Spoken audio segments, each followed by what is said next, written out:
All right, you're all set. All right, there it is. Trips me up every time. Good evening. This is the February 1st meeting of the Economic Community Development Committee. Um, with us tonight, I will do roll call. We have Councilman Jim Freyer, Lisa Shanahan, Barbara Smith. I was about to mess up the names myself again. Jim Freyer, Barbara Smith, Lisa Shanahan, Jalen Seed, Heather Dunn, and I know Darlene Young is going to be a moment or two late.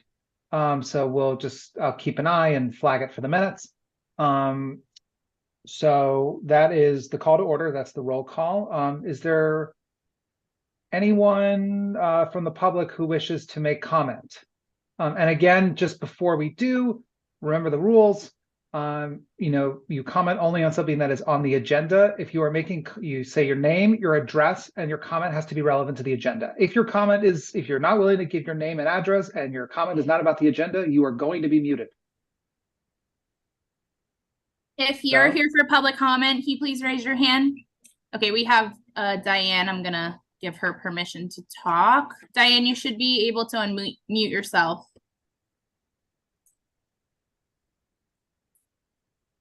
Good evening, everyone. Can you hear me? yep. Diane CC, Olmsted Place. I think I have a bunch of Zooms. I think I came up as a neighborhood association, which is okay anyway, because this relates to the neighborhood. I was wondering if I saw on the agenda there's going to be a recap or status of the transportation, mobility, and parking projects. And I had an opportunity I didn't get to read the report that's part of the agenda, the 2023 recap, but I did just a word search on it looking for one of the items I was interested in. I didn't see it mentioned there. So my comment on that is I would like for Mr. Travers or Mr. Bilella to provide an update on the status of requests from residents for residential parking passes, in particular in different East Norwalk areas, which you're well aware of. I was surprised actually to see that it's actually not even mentioned at all in the 2023 review of the department. So it looks like it's never even come up. But as you know, this has been a topic for several years now. And not only did it come up under the POCD, but it's come up under virtually every other plan and study, and even as recently as the zoning regulation rewrite. So a little disappointed that this continues to not be addressed, and at this point not to even be really acknowledged anywhere that I can find. My other comment is a question, and I was trying to find the timing on this, so forgive me, I didn't have time before I hopped on here, but I think we are at the point in time with the Olmsted Place East Avenue Don't Block the Box hash mark painting, where when this was ultimately approved and then implemented, one of the things that we had agreed upon was that there would be a post-implementation audit of before and after accident rates at the intersection. I know it's hard for you to gauge and report on compliance because enforcement is kind of ridiculously hard there. As you know, the police say they can't really enforce because they can't pull anyone over. But we were very interested and are still interested in knowing the post-audit information on accidents at the Olmsted Place and East Avenue intersection. If that can be, and I'm certainly not asking for it for tonight, but as part of your project status, I think that that is either overdue or coming up to be done as a post audit. Thank you. Thanks, Diane. Anyone else? Public comment? Raise your hand. Going once? Going twice? Okay, I think we will close public comment. So as everyone saw from the agenda, oh, I'm sorry. I need the approval of the meetings from the January 4th, 2024 meetings. Heather Dunn made the motion first. Sorry, Lisa. Any amendments or corrections or anything like that? Seeing none, all in favor? Okay, minutes pass. All right, so as you can see, there are no action items in tonight's agenda. However, there is new business, particularly updates from TMP, as well as our consultants who are on for the Complete Streets project, as well as Darlene Young, hello, and building and code enforcement. I think Bill Ireland's going to join us at some point to give an update as well. I want to make a slight change just to get in and out. I wanted to give everyone a brief preview. The Community Development Block Grant Project is happening next month. I know Stephen Ivan from RDA is here and is going to give a very brief, just sort of preview of what to come. So, Stephen. Hi, everybody. So the presentations that have typically occurred are scheduled to happen again starting on the March 7th Economic and Community Development meeting. We will have a brief memo kind of summarizing the process that we are going to be emailing out to the committee members. It'll include the key dates, what happens during those key dates, as well as a summary of the broad categories of the applicants. And then from there, we will look to work with the Economic and Community Development Committee to receive funding recommendations for the subrecipients that have applied for funding. For any of the members who may be new to the committee or to the process, the Community Development Block Grant funds are entitlement funds provided by HUD that Norwalk gets every year. The redevelopment agency is responsible for managing some of those funds and developing a plan that's referred to as the annual action plan. That occurs each year. A piece of that is collecting this information and the recommendation on funding to develop planned activities that inevitably make their way into the action plan prior to its submission for HUD. I'm happy to answer any questions that the committee members may have regarding CDBG or the process or related to the subrecipients. And I'll turn it back over for questions. Anyone have any questions? I know this is something that happens every year. I asked Stephen to come on, and Stephen, thank you for doing so on short notice, just to give the new members, just an update and to just let you know what's to come. So more to come. You'll be getting the books probably in the next couple of weeks. I think Stephen available either virtually or hard copy, and I can't remember if it's a both or an either situation. It can be a both. The virtual copy will be sent to everybody.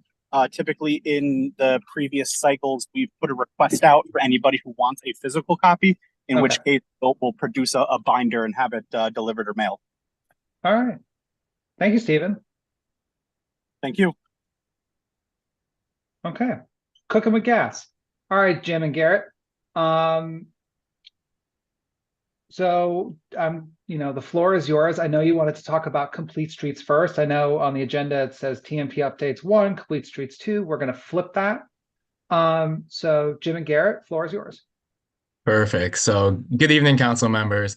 Garrett Bilella, Assistant Director for Transportation, Mobility, and Parking, joined by our Director, James Travers, and then also we have in attendance Greg Bocelli, who's our Transportation Planner and has been really instrumental and played a key role in developing this project. So I wanted to take a step back and just put into context Complete Streets, and I'll talk a little bit about what they are before we hand it over to our consultant. But in the simplest terms, it's really streets for everyone and really streets about the people. So what we're going to talk about tonight is an approach to planning, design, building, operating, and maintaining streets and roadways that enable safe, convenient, comfortable access for all people of all ages, all abilities.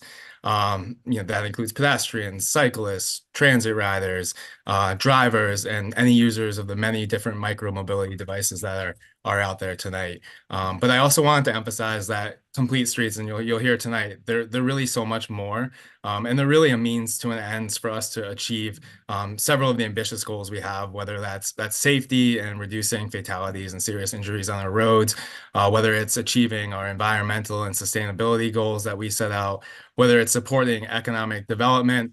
And I think all of this in the end is going to result in a more livable city.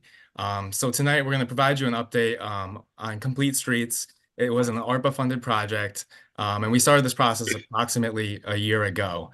So we're joined tonight by FHI, who's our lead consultant on the project and on this effort. And I think you're going to find that they've done a really incredible job working with the city and stakeholders to really draft an ordinance, to come up with a framework for a policy and develop what we think is going to be an award-winning implementation and design guide.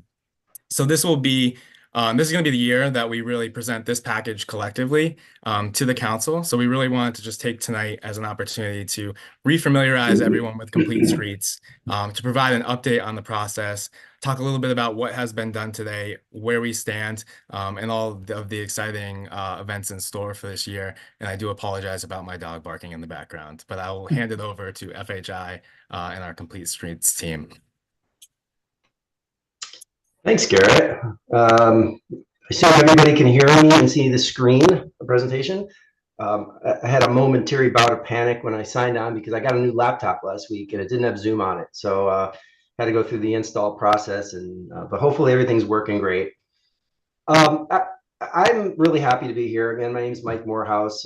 My firm is FHI Studio, and Hannah Brockhouse is here supporting me on this. This is my favorite project. This is my favorite topic to talk about. I love transportation, and been working with Norwalk for many, many years now in various forms and for various companies. But I really think that you are poised to really do some tremendous things and you already are. And I think Complete Streets will continue to advance all the good work that's ongoing. The presentation tonight is relatively simple. We're going to do a quick little Complete Streets recap. I think, Garrett just gave you a really good definition, but I just want to make sure that we're setting the level on how we interpret Complete Streets.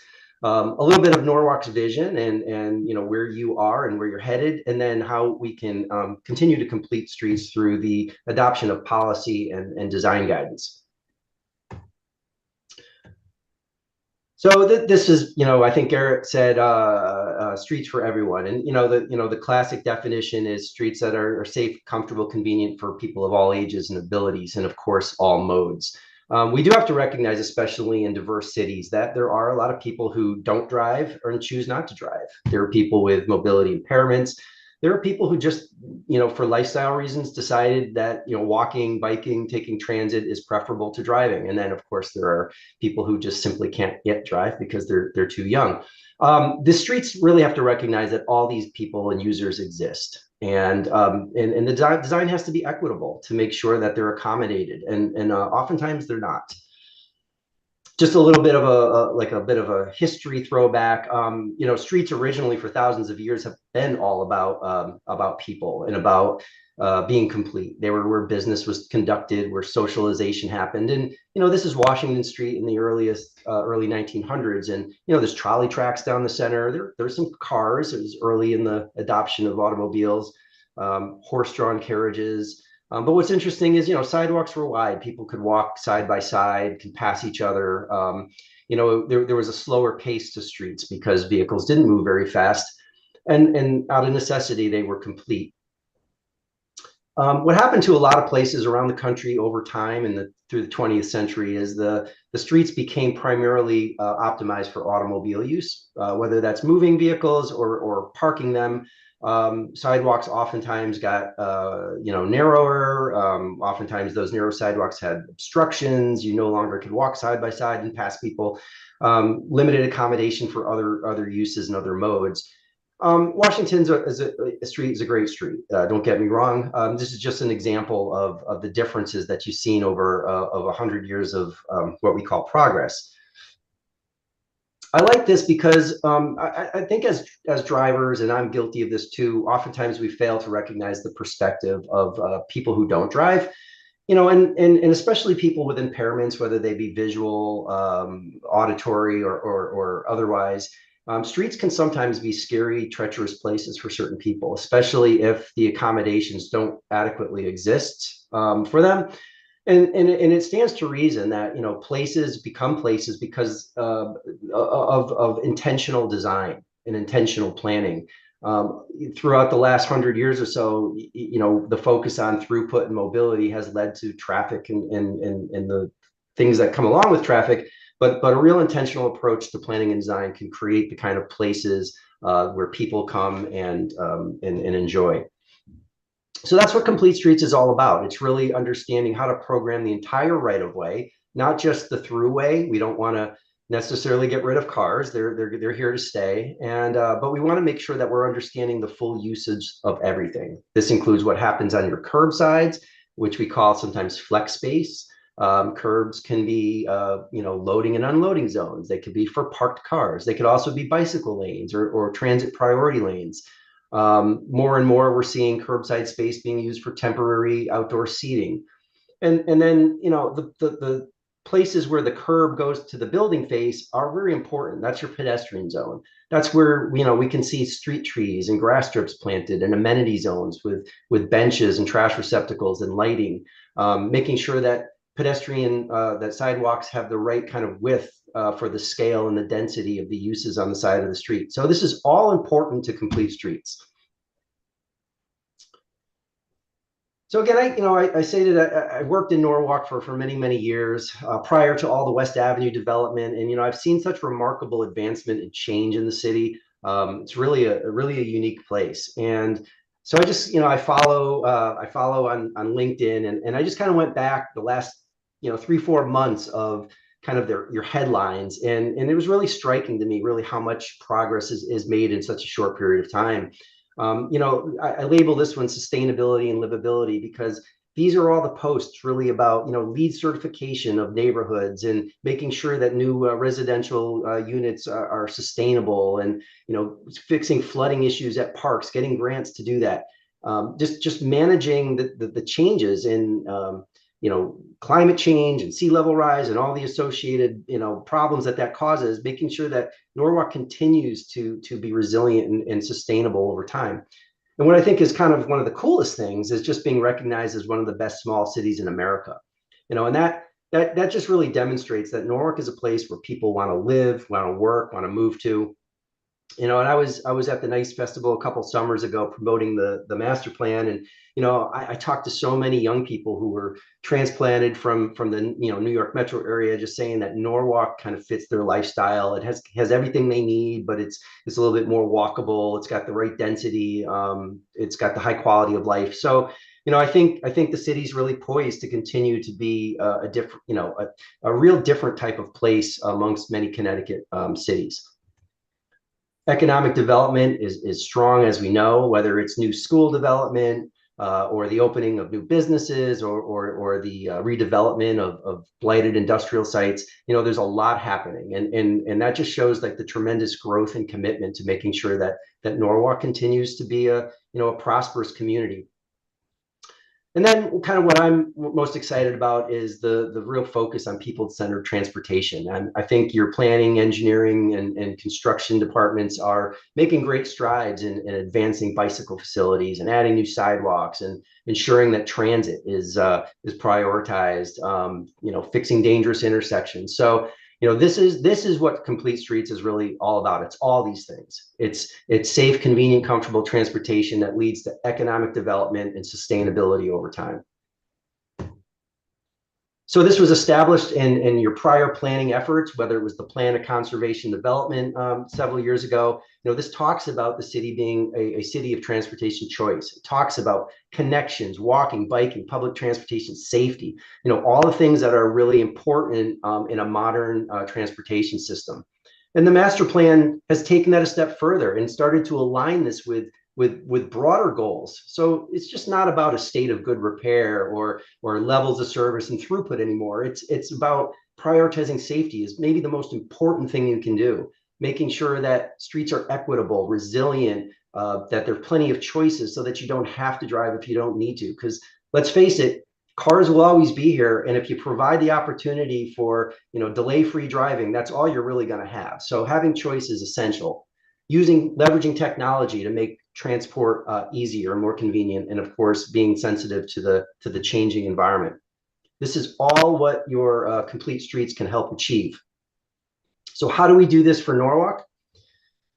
Our scope of work with the city really encompasses a number of areas. One is developing a policy. This really establishes why you do complete streets and sets that legal foundation for its adoption. A complementary design guide so that practitioners know what to build. And then what oftentimes is not really considered part of these things is an integration plan. Norwalk currently, it's a very big, complicated city, a lot of processes and departments and procedures. We're reviewing the spectrum of those processes as it relates to street design and maintenance and determining what can be modified to make sure that complete streets is on the forefront of everyone's mind and part of their daily workflow. And then, of course, engagement. We've been doing meetings like this throughout and other things that we'll share with you in a few moments.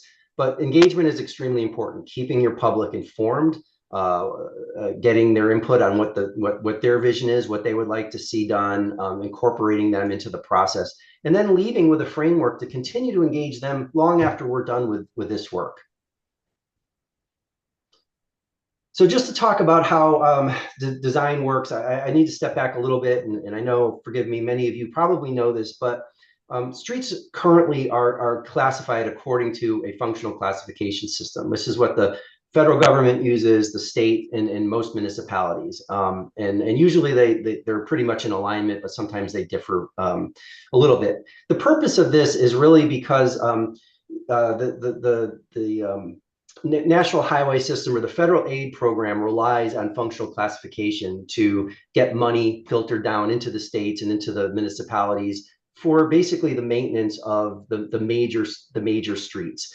It's largely automobile biased because it's really about mobility and access to property. That's pretty much the only thing functional class considers, whereas a complete streets approach uses typologies. And typologies consider the users of the road and the context of the road, of the environment that the road goes through. So the surrounding land uses and various environmental conditions. So it's a different framework for thinking about how streets are organized.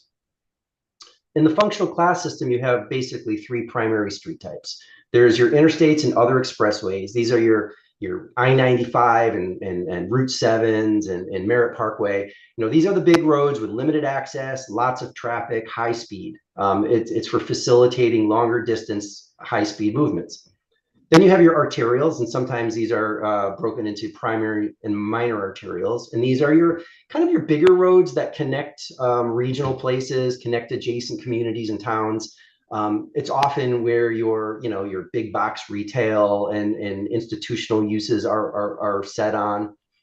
And then there's collectors, and the collectors are the roads just under arterials that sort of funnel all the neighborhood traffic to arterials. And the whole point is to provide this system where people can move from their homes to wherever they need to be in a organized, efficient manner.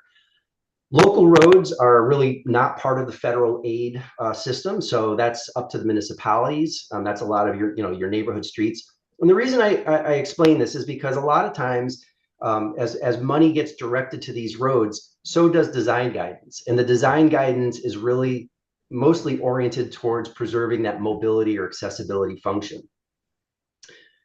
In the complete streets model on the right, we have a much more nuanced set of typologies. And what this does is, yes, it preserves the functional class designation because that's how money is funneled, but it adds additional parameters so that designers can be a little bit more context sensitive in their design. So it's not just like, hey, an arterial is an arterial, an arterial. An arterial might be part of a neighborhood connector that leads to a downtown street that leads to a commercial thoroughfare. And that context changes over the length of the road. And therefore, the design needs to be adaptive to respond to the different context that road goes in. So that's what Complete Streets does. Gives designers greater flexibility and a broader palette to design the streets. And we do this usually through a design manual. Now, we're developing a very special design manual for Norwalk. This is not it. This is an example from another project we did, but we're not ready to share Norwalks yet, as we're still working through the details. But basically, there's a number of elements for any design manual. The first is establishing a vision. So every typology will have a series of plan view or isometric graphics like this, which are not design prescriptions, but they're meant to establish what do a majority of streets within this typology need to include? Should they prioritize things like bicycle infrastructure? Should they maintain parking? How should the trees be spaced? What do the intersections look like? Do they need to be right sized for pedestrians? So this establishes kind of the generalized vision. So a designer or planner can go in and say, okay, I see what they're aiming for here. Now let me look at the particular street and see what I could do. Then they would go to something like this, the guidance page, where you would have dimensions, and geometrics are near and dear to every engineer's heart. So we want to know, okay, we've got so much space.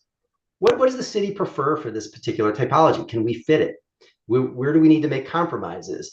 Do we need to go to a minimum, or are there maximums that we shouldn't be exceeding? So this is all really important guidance for the initial steps of laying out what the road should look like. And then finally, there's a set of design tools. Now, this establishes what else goes on the road. What are things that should be prioritized? What are things that should be discouraged? And then, each of these things, like, what does the lighting look like? Is it pedestrian scale? How far apart is it spaced? Are there trees in between? Do we do traffic calming? There's a lot of different features for all of the various frontage, pedestrian, curbside zones, and throughway.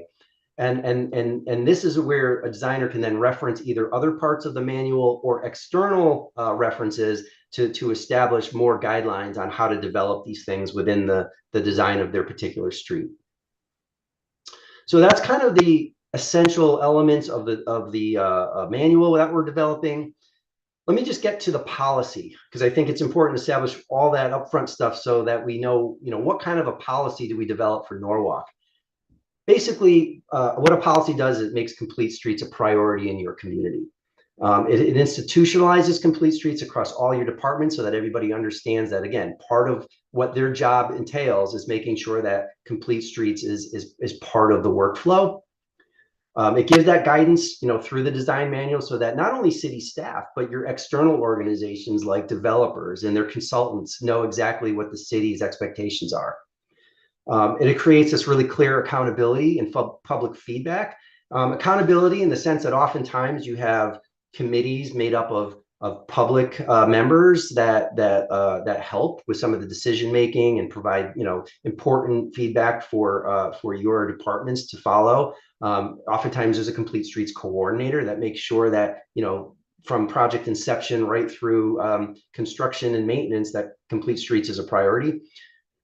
And then it oftentimes has new metrics to help achieve broader city goals. So again, I said a lot of times our metrics have been historically things like state of good repair and levels of service, mobility, throughput, that kind of stuff, delay. They tend to be weighted towards more auto-centric measures.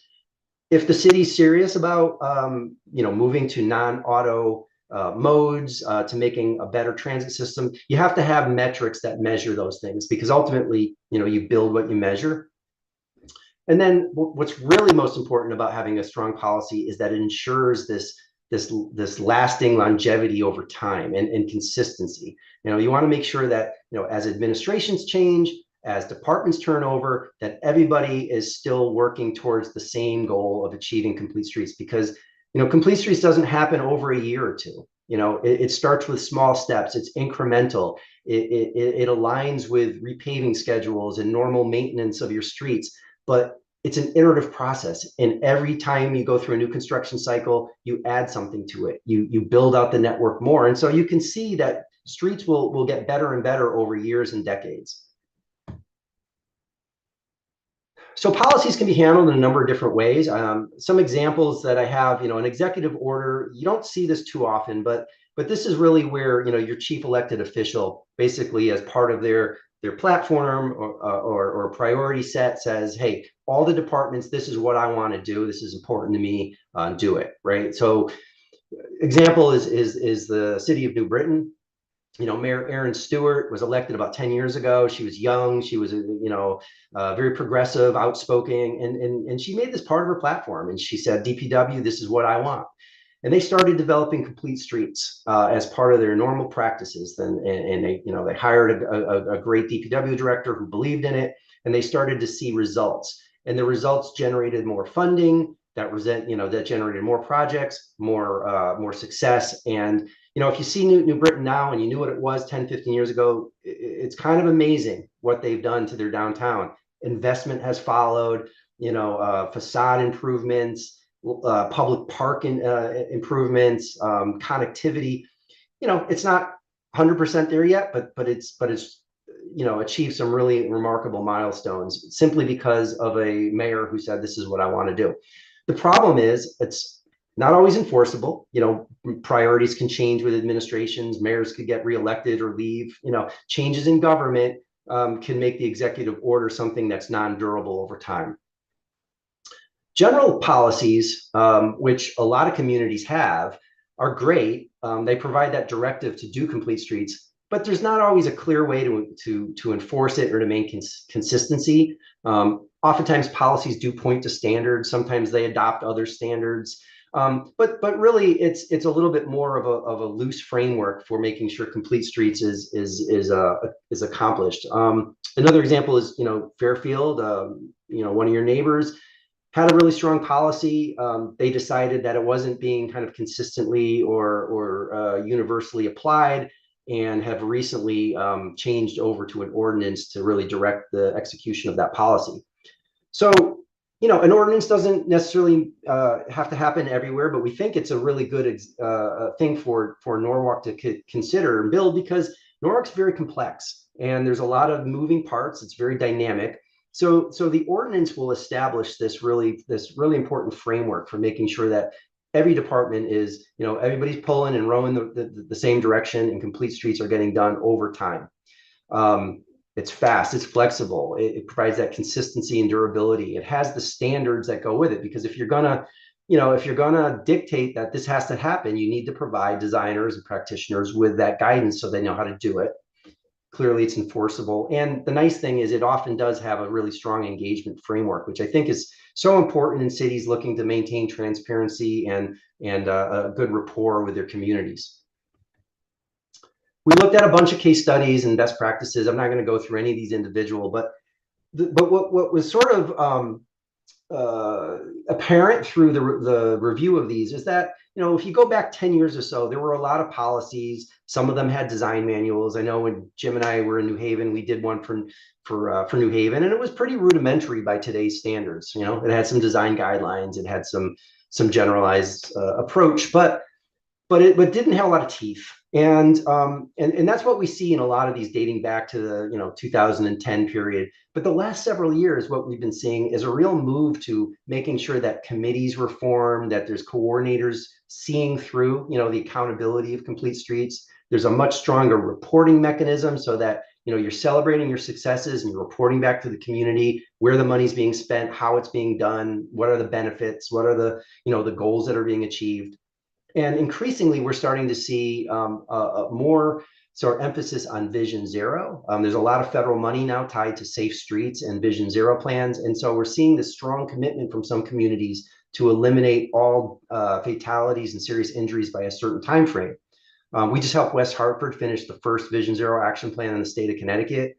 We're working with Hartford to do quick build projects to start to advance some of their Vision Zero goals. So, this is something that, and I think Norwalk has mentioned, this could be something in your future as well. I mean, I think it's a real strong commitment to making safety a very high priority. Ordinances have lots of different sub-elements. This is, I don't think, the time or place to go into these. Would bore you to death. But again, just to emphasize the importance of having that committee and having that coordinator working with the public to making sure that the decisions you're making are decisions that people can live with, that you're accommodating all the needs, you understand the purpose of the project, and then all the departments are working together to try to make complete streets a reality. Finally, this is a little bit of a non sequitur in a way, but just we are actively engaging throughout the process through discussions like this. But we've also had an online, virtual engagement tool that was up late last year. We're still in the process of compiling those results, but we asked community members to give us priorities for a couple of your bigger downtown streets, like West Avenue and Belden, and I think MLK Boulevard. So we think that this kind of feedback is important to Norwalk as they continue to look at priorities on those streets. On the right is a concept for North Main and Ann Street. This spring, we hope to be doing a demonstration project out there with support from city departments as well as members of the public to help, using temporary materials like paint, flexible bollards, other features, landscaping, plants, temporary parklets for restaurant uses and such to try to, right size this intersection at Ann Street, make it a little bit more of as a safe place for people to walk and cross, given the proximity to all the restaurants and businesses around there. Again, demonstration projects are a great tool to trial things, to see how they work, get public reaction, have people test it and feel it. And it creates a great participatory environment to get people, complete streets visible, to get people to understand what it is and ultimately support more permanent changes that the city can make if this is deemed a success. So we're really looking forward to helping the city implement this spring, it's tremendous what we could achieve. I'm going to end the presentation here, and happy to stick around and answer any questions you have, and just feel free to fire away, or if Jim or Garrett wants to wrap up, take it away. Yeah, I'll wrap up quickly, and thanks, Mike. Really great presentation. Tremendous amount of detail. I hope that reflects how important we feel complete streets are to the city. I know it's a lot of information to digest, but we really wanted to give the council the opportunity to ask any questions of our team or the consultant. Do you want me to close the presentation down? Yeah, I think, Chairman, would you like us to return to the floor? Yeah, and I see that Lisa Shanahan's hand is up. So Lisa? Yeah, no, I just wanted to say that this presentation was really terrific. And from the last time that we spent time with you guys, I think you really laid the basis for why an ordinance is so important in Norwalk, about, really making sure that these standards are set in stone and they'll last beyond just one administration, but also just for the clarity. So thank you very much for really making that case so clear tonight. You're welcome. I couldn't agree more. And I'm sorry, Jim, go for it. You're on mute. I would also. It's year 4 now. We got to get better at this. Okay. Yeah, I would also like to just add, I attended a workshop that I think was back during the summer, and I found that really it got me hook, line, and sinker, because after going through that and seeing a demonstration, and similar to the last slide we looked at, that Michael showed us, that to see have the flexibility that you have, and to play around with the width of the sidewalks, things like that, it really brings the whole thing home. If we could have more, I think that we should strive to have a few more workshops similar to that, to get more people involved in this, because I know that it was really just eye-opening to me that there's so many different things you can do with an existing street that we have today. So if we can do that, I think that would be something that we could aim for the spring, and I think you'd probably pick up some valuable information or insights from some of the people that do attend it. How we get people to go to these workshops remains to be seen, but I think it's worth a try. I think that's a really a great comment, and I think our intention with the demonstration project is for it to remain and be implemented over the course of several weeks to potentially months, so that it's a really active location. You know, one of the things we looked at is we wanted a place where people congregated. There was lots of activity, is really why the group looked at North Main Street and Ann Street, so people could really experience it, and they could experience it and then go back and tell their friends and bring them back. And you know, through that interim design that you see, and you know, we're still working through the process and vetting it. You know, we like to have some elements of interactivity. So you know, whether there's you know, some permanent posters put up there or some QR codes you can scan. We're looking for this to be a continuing opportunity to collect feedback from the community. And I think we should look to do more projects like that and demonstration projects and walk tours, because I think they are really eye-opening. I couldn't agree more. And Michael, I second my colleague's comments. This was a very thorough and helpful presentation. I gotta want to get a little drill down a little deeper on the sense of timing. I know, because you said you're still working on the design guide. Obviously, one of the things you're suggesting, and I'm eyeing my colleague Lisa Shanahan, that, you know, getting an ordinance done, and I want to make sure that the timing and the structure of it reflects, you know, the timing of when the design guide's going to go, you know, and just, I think a little bit of an expected timeline here that's a little less theoretical would be kind of helpful. Sure. So sure. anything Well, you could speak to that would be great. yeah, well, we are in, you know, aggressively trying to get to the finish line, you know, by the summer. And that doesn't mean that, you know, all of the language is going to be perfect for, you know, the ordinance. We're going to give you, you know, what we want to do in the next few weeks is meet with various departments, making sure that the integration plan is something everybody could live with.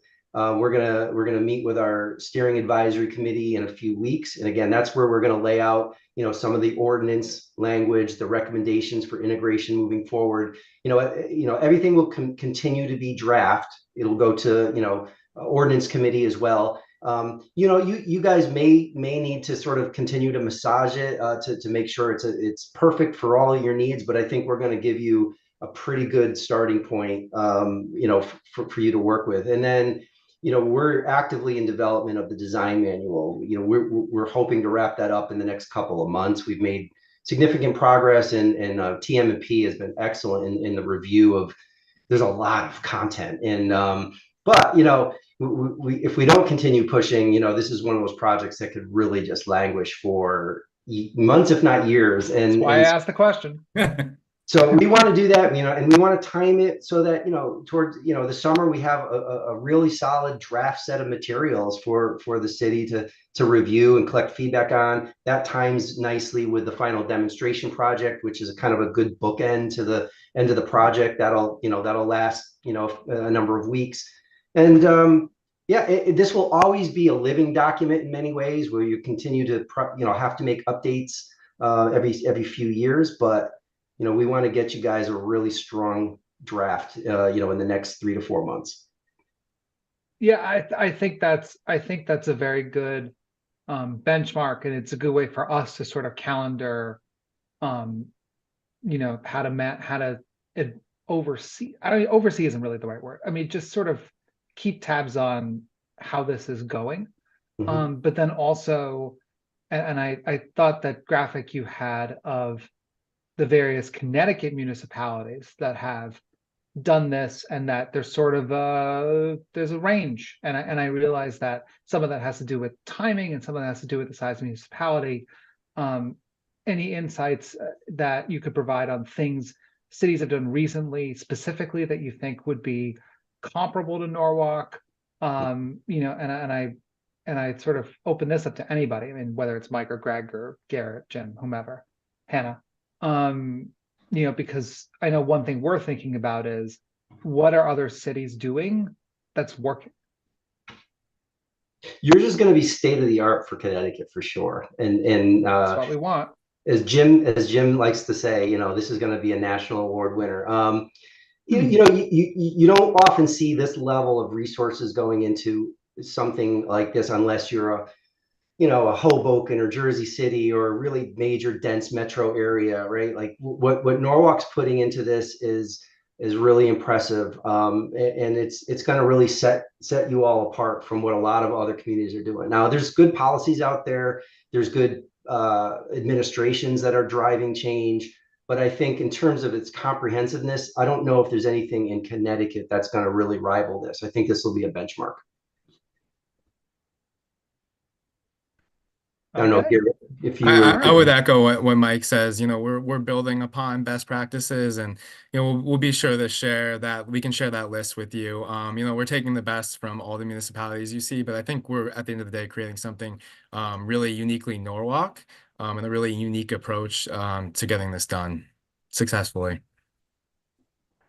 Great. And to Councilman Freyer's point, I think that you said that, sort of bringing it in around summer, and that way you can get some public feedback, and whether it's a workshop. And I know that's something that I'm sure there are members of the community who'd want to be involved in that. So I think that would be valuable. Yeah, and if I could just add to the uniqueness as well, I mentioned some of those other goals. We really want this to set us up to explore Vision Zero policy, right? And this is that tool that will really get us there to achieve measurable results on our roads, through reductions in crashes and less severe incidents. And I also think what we're proposing is somewhat unique, but Norwalk has some pretty ambitious goals, whether it's related to sustainability or the environment, economic development, and livability, because clearly it's working. So I think that's what's going to make this one a little bit different. Great. Councilman Seed? Yeah, I had just a question of if or when, like, emergency services will come in for their feedback, like the police department, fire department, kind of get their impact on the needs that they have for the streets, especially with the city growing. Mike, maybe you could speak to some of the stakeholder meetings that we've had throughout the process. Yeah, actually, I'm going to ask Hannah, and another member of our staff met with lots of different departments and groups within the city to talk about how they respond to various their contribution to street development and maintenance and enforcement. So Hannah, do you know specifically what we've Okay. I can provide a highlight of that. So, as Mike alluded to, it's really impressive how much resources Norwalk has devoted to the kind of backside of this that often doesn't get a lot of daylight, which is how this will ultimately impact a lot of other departments across the city, and kind of recognizing that fact. So as a part of this project, we started with a series of stakeholder interviews with departments across the city. We met with EMS, we met with fire and police departments, but also departments like the community services, the Department of Health, to really understand what's going on and what those departments are hearing on a day-to-day basis. And how this project can interface with that.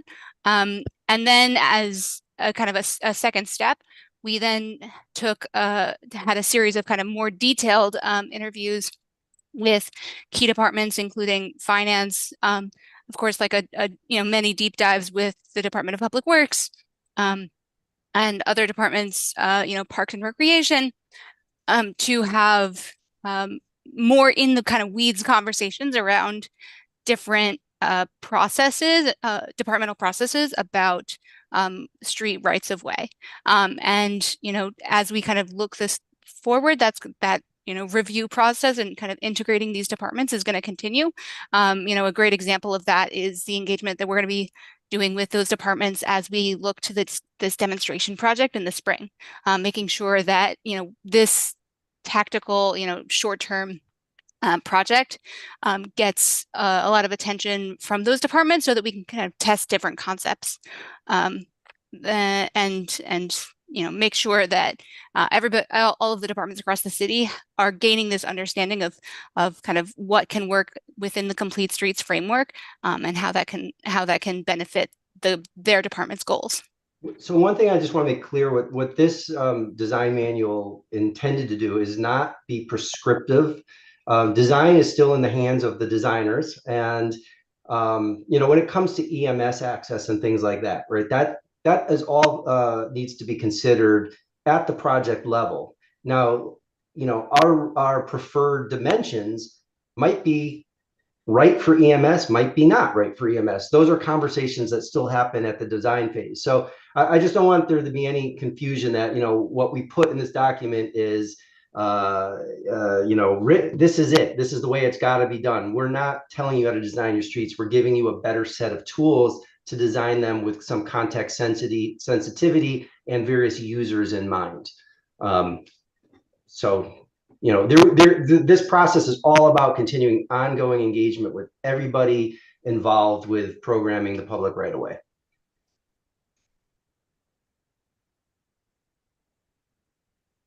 Okay. Anyone else have any other questions? Heather. Just a simple question. As someone who bikes all over the place to work and stuff, Mm. the thing that I find the most dangerous is the UPS trucks are everywhere, and I wonder if your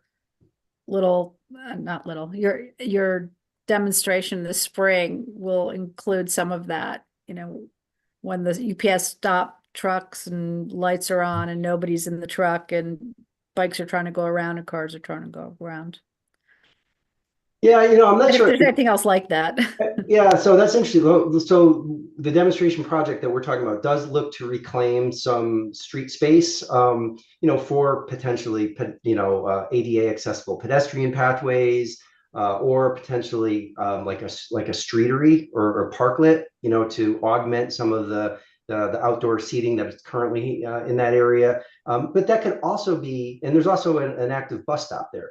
And so we're trying to provide, again, thinking about the street as well, we've always prioritized cars because we make the bus get out of traffic and we make the bus wait until they find, and so we're impacting all the bus riders, but we don't want to impact the drivers.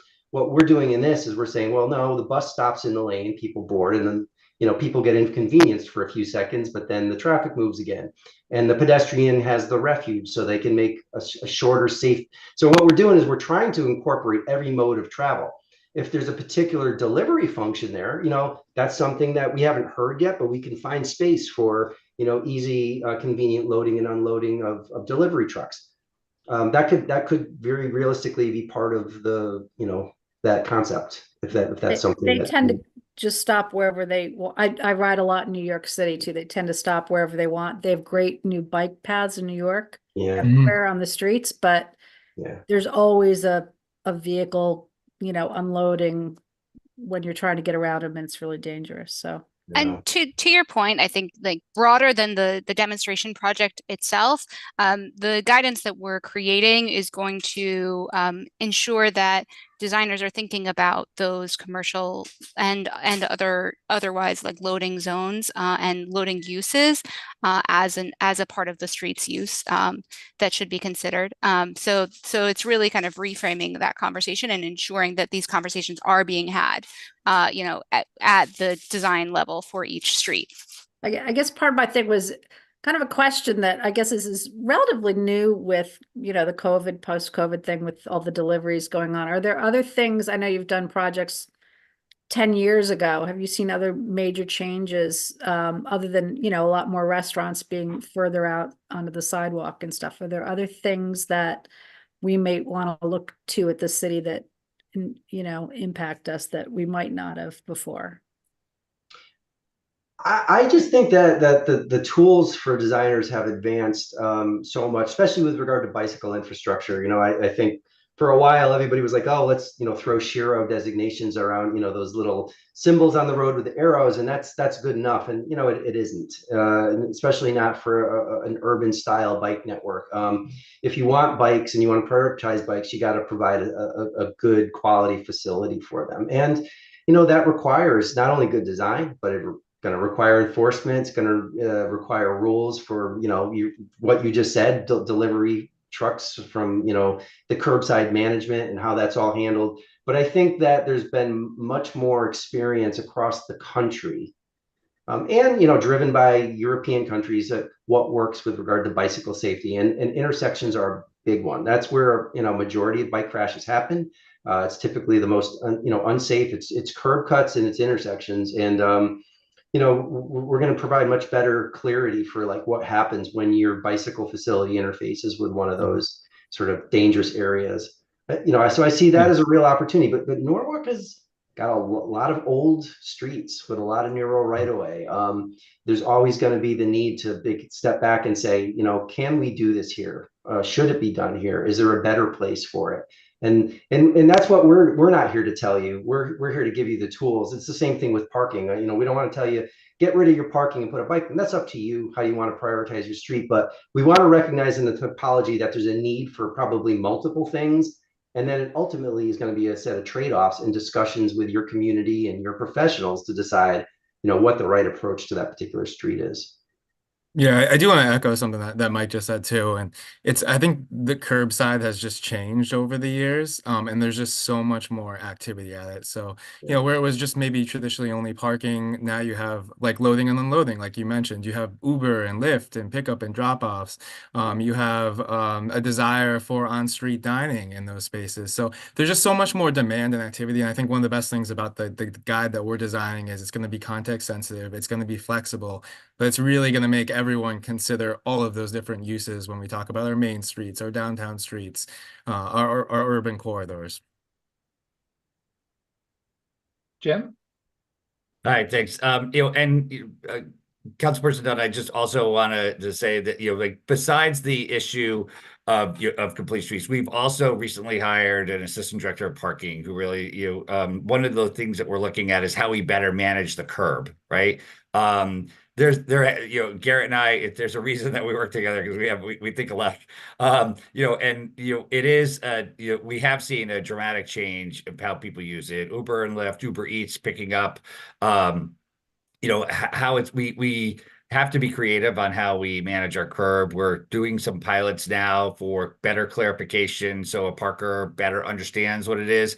We're looking for providing, you know, dedicated handicap access that hasn't been provided before, really making sure that we're looking at, you know, all users in a comprehensive view, but also how we look at, you know, you're working with local business to determine what do they need for loading. Is there a time that you're getting your time, and starting to dictate some of those spaces that's going to be used for that, so that we could make the network function more. So I think my point is we have the resources. We're working on a process. We're starting it. You're going to see some in very short order, some pilots that are going to come out, I think some exciting news coming out of parking, you know, as we look to better manage this asset.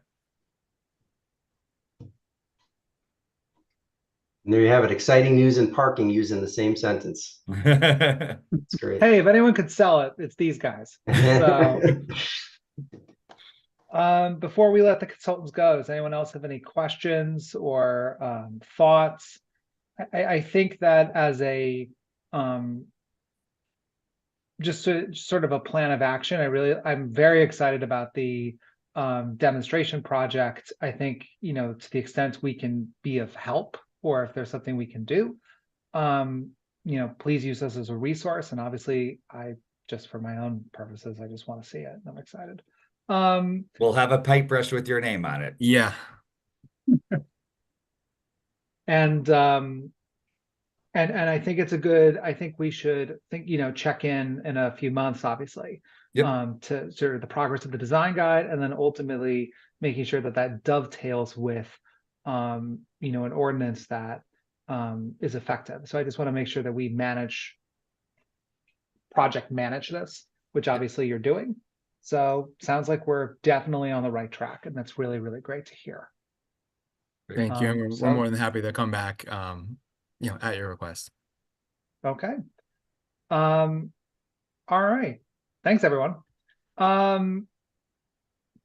Okay. So I know, Jim, I'm going to do a little jujitsu if you don't mind. Sure, sure. Bill Ireland's here. He's the second Jess Vanashek on your screens. I know Bill wanted to do a brief update on building code and enforcement. So Bill, are you here? Bill is here. He probably needs a little bit of help, Sabrina, from you to unmute, if that's okay. I just asked him to unmute, so he should be. Oh, there he goes. You're unmuted, I think, Bill.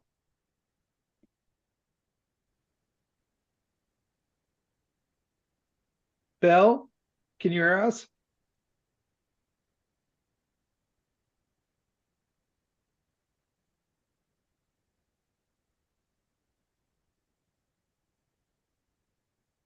Do you want to take Jim and I can help Bill while you guys talk about TMP updates? Yeah. Awesome. All right, Jim. All right, I am like the DJ at I'm scratching the records once again. So obviously everyone, I assume, received or have looked through virtually this. Oh man, my screen's blurry. This wonderful annual report from TMP. And Jim Garrett, I figure, the floor once again is yours. All right, so I think we'll go back and forth in this on a couple of different things, and but I think so we were very excited to put together for you again an annual report. The annual report really just reflects the work that was done last year, and I think what you're seeing from a relatively small department is a pretty comprehensive view of what's happening around. And I think we tried to be in our efforts to make sure that we are addressing areas all throughout the city. So, but we also wanted to use this as an opportunity, as a resource for you. So it will list, what is our mission? Like, what do we believe it is do? What are the things that we align ourselves with every day? And then, giving a little bit of a work summary in the first part of it. But then starting to get down into some of the engineering, really where we saw, projects and what grant sources they became under. I think you're going to, last year, I think we saw we had to, just last year was about a $40 million grant request that we did. So I think we look for a comprehensive review. You look at how we can fund these initiatives, and I think I'll have Garrett talk to one in a second. But like when you look into like pages 7, 8, that's a really comprehensive review of what we're doing. So we are we are trying to affect everything across the transportation network. So we're making some significant investments in our traffic signals, in our traffic signal timing, in expanding our adaptive signals. So we are, in very short order, we'll be turning on the rest of the signals for West Avenue so we'll have the entire corridor running adaptive. And running adaptive is really is setting the stage. So we were the first city in the state to adopt adaptive signal technology. And what that does is, in olden times, right? What I did first is that we set timing schemes, right? And those just ran, and but we have ebbs and flows of traffic. So adaptive actually starts to learn the traffic, so it starts to change itself over time, and it can be more responsive to addressing the traffic issues, which ultimately looks at vehicle emissions, and that's where we saw a grant to come from, our ability to reduce vehicle emissions. So we're doing a number of projects. They have all been grant funded to make those happen.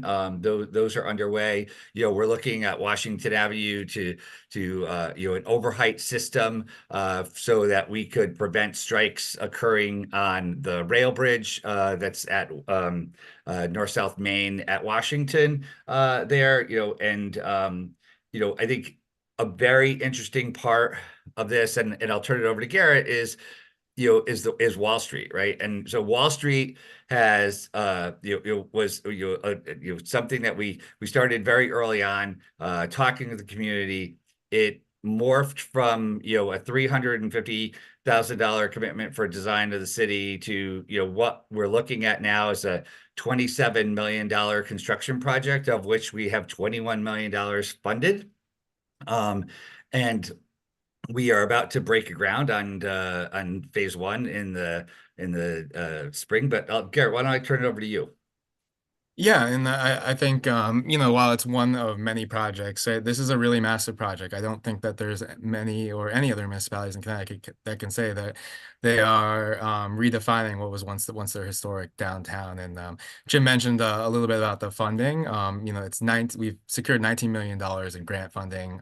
We have investments by the Parking Authority, which Jim will talk about a little bit later in the presentation. And we're actively pursuing the last $6.5, $7 million of funding necessary to make this largely a grant funded project. But this is a really exciting time. On Tuesday, the contract for the first phase of this project will go before DPW committee. And we're looking to do a groundbreaking in April. So after that, we'll start to see the phases peel off one by one. We're also looking at that time too to not only do the groundbreaking, but really celebrate this project and bring everyone back together to talk about all the work that's been done on the larger corridor plans over the last 1 to 2 years. So really excited, a lot to look forward to, but we're really glad that we can actually break this project and start working on the phases one by one. So addition to Wall Street, which we are all very excited about, we're also about to, we're almost days away of being able to have a ribbon cutting. Well, probably weeks away, really. A final ribbon cutting on the NRVT newest section that'll bring us up to 123. So we're very excited about that. The contractor, we got the contractor back to work. We've ironed out everything. They're working through the last thing. So even if it's cold weather, we will be out there for a ribbon cutting because I think people are very excited to make that happen. I think simultaneously, we also saw this year where we did a community connectivity grant project that created the longest marked bike route on state routes in the entire state of Connecticut. So we're excited about that. And then we additionally wrote another grant that was awarded. You may have seen that press announcement earlier. And that was the highest scoring application of all applications received under the Community Connectivity Grant Program. And that'll start to transform Hospital Hill. Greg Pacelli was working diligently on that and has secured the hospital for our community meeting. So we're going to have the community meeting, which is our real commitment to make sure the community meetings are taking place within the community that we're serving, right? And so we're going to be right there to do that. Greg secured the hospital today, so we'll be moving forward to that. We also, Lisa will know. When Garrett and I started the city, it was on a Tuesday because it was a holiday weekend. And so Tuesday we started. I think the greater part of the day was just trying to get our laptops. Wednesday, we got a phone call from 2 council people who introduced themselves. And Thursday, we were down walking their streets and them showing us a sidewalk that had been promised to the community for nearly the past 15 or so years. So we were able to move that forward. As we speak, the utility poles are being relocated so that to make way for the sidewalk. The sidewalk is done. We are waiting for our encroachment permit to work on the state road, and we'll be starting the drainage work, and those sidewalks will be in by the summer. So we're super excited to do that. And we're also working on the Hamilton Avenue staircase. We have the design done there, and we're working through that last part with DOT for their funding review. We continue to work at sidewalks, around the new Sonos school, and working through those designs. We met with Councilperson Young yesterday, looking at a design, one design segment for one area. So we want to make sure that we have that comprehensive review. But there's many projects throughout it. I can go on forever, and it'd probably take up all your time. But I think we saw a lot of interesting things happen. We saw Seaview Avenue plan starting to come to fruition. The designer is taking that. That's really our first approach at what I think to be the way that we need to start to approach the designs that happen, because typically a municipality will have designs on a shelf ready to go so that when a funder looks for a shovel-ready project, we could pull one of those off and we could take advantage of those grants. But we don't have those plans, right? We're, like Wall Street, we're building and trying to fund at the same time. We are designing and trying to fund at the same time, which is challenging, right? So we want to show that if we could have a plan, we can get it funded, right? And I think so I think it was really great. We had a number of community meetings. I think we have a lot of great feedback, and I think we've made a lot of amendments to it. And so we'll continue to work on that. And then as a funding source is identified, have a continued community meetings out. So, I think our commitment to sidewalks is pretty great. We finished Highland. We got a staircase in at Highland that was falling apart. So we don't leave any stone unturned, no pun intended for that stone staircase. But I think in addition to those projects, we continue to work with DPW. We have biweekly meetings. We are discussing our projects, their projects.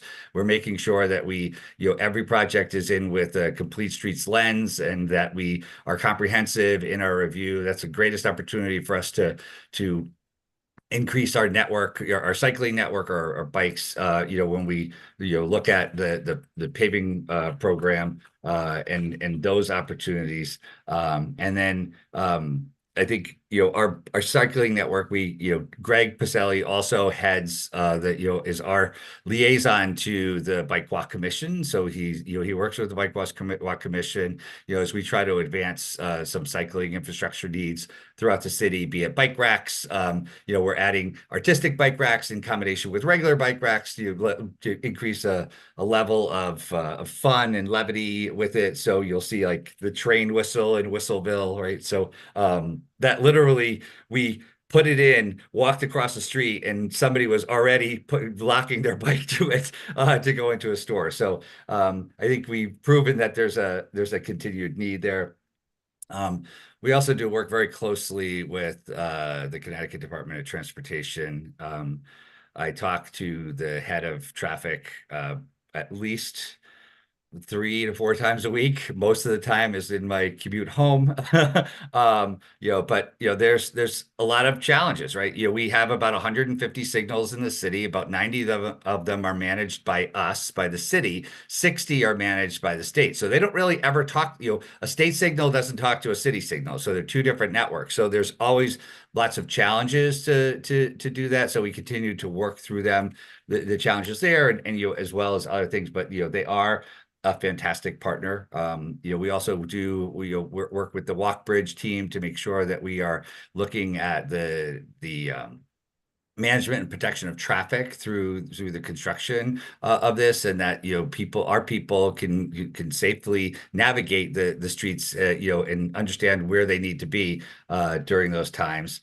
I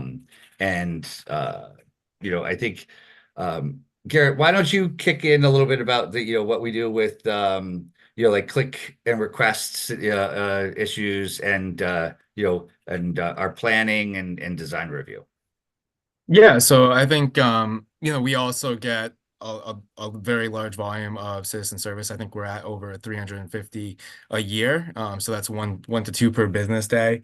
Some are very simple. It could be installing a sign, replacing a sign, removing a sign. Others are a little bit more complex and might require us to program some pavement marking improvements for a street, work with our contractor to get them on the list. But some require infrastructure and capital investments. We get a lot of requests to fill sidewalk gaps, for example, or to increase or improve ADA accessibility where there's not a ramp. A good example is we just put some ramps in around the Oyster Shell Park and the Maritime Aquarium. That's an example of some things that kind of came and worked their way through the system. But we also get a number of requests that require data collection, analysis, potentially modeling, and a lot of the times that those become smaller planning and design projects. So we're doing a number of smaller planning and design projects and improvements in almost every neighborhood of the city. We have an on-call contract with a contractor so we can quickly do those projects. And Greg has been really instrumental in making sure that we work through the list diligently. Some of the requests also come for that come in, we tie and we batch into capital projects, and we grow the scope of those projects over time. So we spend a tremendous amount of time responding to citizen inquiries, collecting a lot of data. We have in-house staff that have the ability to collect speeds, volumes on all the streets in the city. We also do a tremendous amount of development review. So whether that's a single family home or a big box retailer or a new multi-use development, residential development, we look at all of the plans. We provide comments through the planning and zoning process, but we're really looking, for example, while Complete Streets it hasn't been implemented yet, we're looking at a lens of all the developments that come in. We're really making sure that while the improvements don't have adverse impacts to the transportation network, that they're also connected to the network, that they're making sure that they're accommodating all modes, making sure that they provide access to the sidewalk network, or complete gaps to connect that development, making sure there's accommodations for cyclists, looking at opportunities along the frontage of those developments to include cycling infrastructure, and making sure developments are integrated with transit. So it's a tremendous amount of time, but that's really how we look at expediting improvements throughout the city. And I think I could continue to talk about projects forever, but I think I'd like to end, before I hit a brief on parking, is we're also we're working through the final end of the contract selection for the Route 1 corridor study. So we did very early on when I came here, recognizing the fact that Route 1, Connecticut Avenue, from the Darien Town Line to Van Buren, is a regional destination hub for big box retailers, and we have a tremendous amount of people trying to navigate that space, use that space. We have extremely active bus stops, disconnected sidewalks for users to connect to additional stores. So we wrote a grant for a corridor study to be in partnership with WestCog and the Connecticut Department of Transportation, since this is a state road, and we're about to bring that to fruition. That'll actually happen this year with a number of community meetings. We'll have stakeholder meetings for businesses that are there, but we really want to make sure that we're out in needs of the community. We're partnering with the transit district. We're looking at how we have very active bus stops there, but we have very limited shelters for people, and so you're carrying your groceries maybe in a paper bag and it's in the rain, there's no bench, that's just, I think, one aspect of it, but we're really excited to start to work together on a plan to start to address the deficiencies that is in, not only an employment center in this area, but just something that's serving a regional need. And then, lastly, I'll just touch on parking briefly. So Garrett talked about the 19 million in grants that we secured, but we also secured nearly 2 million in contributions from the Parking Authority to upgrade the facility at the Yankee Doodle Garage. We are we are having a meeting next week with the Parking Authority Board to approve the contract for concrete work to begin. Once the concrete work begin, then the facade improvements will begin, and those are the facade improvements that the community voted on, that they wanted to see. So I think they're very anxious to start to see some of that. So simultaneously, we'll have work being done on one part of Wall Street, but then up at the garage, so people will start to see activity happen. We won't be talking about doing Wall Street anymore. We're going to be starting to do Wall Street. Right. I think additionally, we're doing new signage, clarification of signage. I was talking with about before, Councilperson Dunn, that is going to clarify the parking experience for Wall Street. We're working through those things, looking at how we identify handicap parking, how handicap parking is legally accommodated, but also what we do for type of deliveries to make sure that we're supporting that. We did put new pay stations in. Our meters were at end of life. We also simultaneously, I heard even yesterday, we put new signs up at our train stations, the East Norwalk train station and the South Norwalk train station, the same consistent sign that's used by Condat Condat Rail throughout the line. So now people know where the train station is. But I think just I encourage you to continue to look at the report. Those are really just some highlight things that we did. And then I think we're looking at outcomes analysis. I think the interesting thing is when we come to the end, we talk about crashes, right? So we have, in addition to our ultimate goal is to have Vision Zero. So we are measuring, what isn't measured isn't managed, right? So if we don't look at the number of miles of sidewalks that we have, if we don't look at what our crash history is, right? So you can see where our crashes are. I can tell you that nationwide, we're seeing, we had the highest rate of pedestrian deaths occurring on city streets, on streets across America. Ours was relatively flat, right? But I think we very much want zero to be our goal and to achieve that. I think that we're not seeing increases similar to some of our same municipalities. We are starting to see some decline in some other categories, but you can take a look at those. So our crash data repository that we created really looks at measuring the streets on an equal balance, right? So when I came, we use the Yukon Crash Data Repository. That gives us the top 10 crashes, but that's always going to give the streets that have the highest number of cars are going to have the highest number of crashes, right? But we might have another street that has lower number of cars, but a higher number of crashes. That's not going to make that list. And that is one of the factors that we use to identify the Hospital Hill improvements that we had up there. So it wasn't falling on the list because we just don't have that much throughput of traffic over there, but we did have a higher number of crashes affecting to that level of traffic. So when we put in that calculation, we really that's where we started to see a higher score in our application because we were really addressing some pedestrian safety issues that were occurring in there. So we're excited to do that. We have our report ends with some of the recognition that we saw throughout the year, but also highlighting the first annual TMP holiday chili cook-off that we had in December, and all the proceeds that we had went to person. And our new assistant director of parking won in his chili recipe. So both Greg, Garrett, and I did not win. But for those that participated, thank you. It was a lot of fun. So we're happy to answer any questions.